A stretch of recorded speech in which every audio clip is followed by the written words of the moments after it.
Ang ulam pala natin for today's video ay salmon. Magluluto ako ng salmon guys. Ito ay yung mga sangkap ko. Kamatis, sibuyas, at sili. At kalamansi. Ito pala guys, mayroon akong kangkong. Lilinisin ko muna at lagyan ng asin at himas-himasin.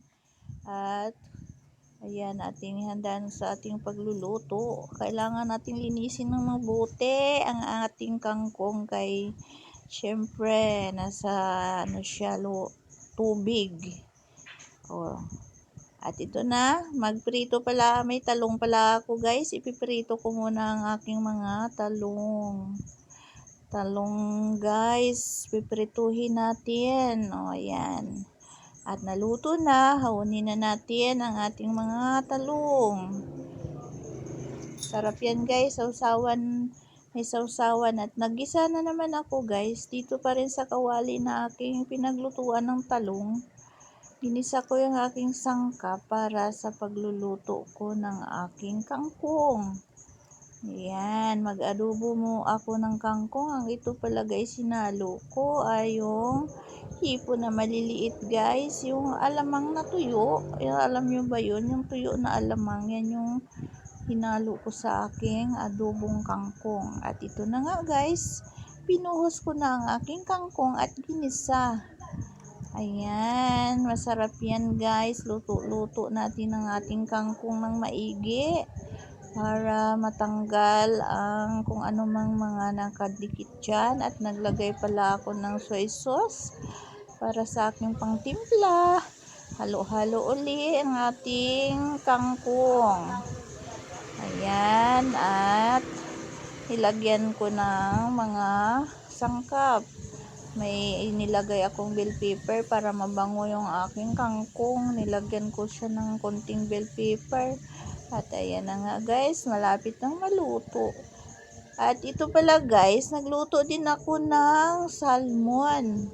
Sisigang ko yung salmon guys. At ito na nga, igisa ko muna ang aking mga ricado, aking bawang, sibuyas, luya, at kamatis. Ayan, gisa-gisa muna para sa ating salmon na sinigang. Diba? Masarap naman humigop ng sabaw.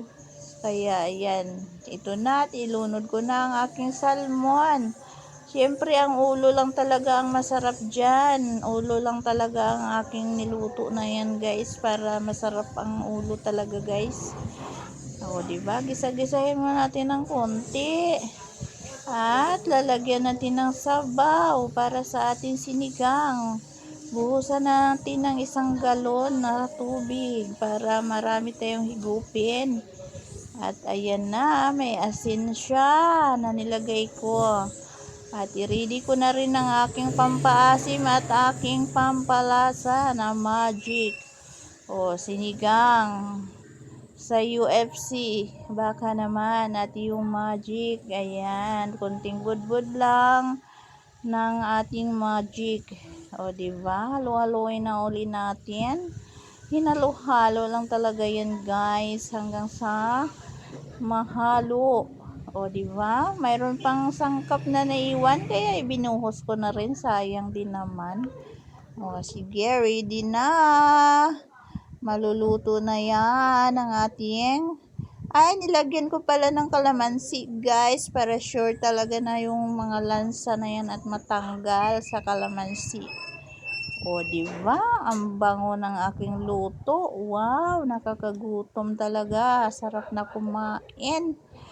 At tikman natin guys kung tama na ba ang lasa ng ating sinigang. Tikim, Aling Joy, para malaman mo kung masarap ang iyong niluto. Ayan.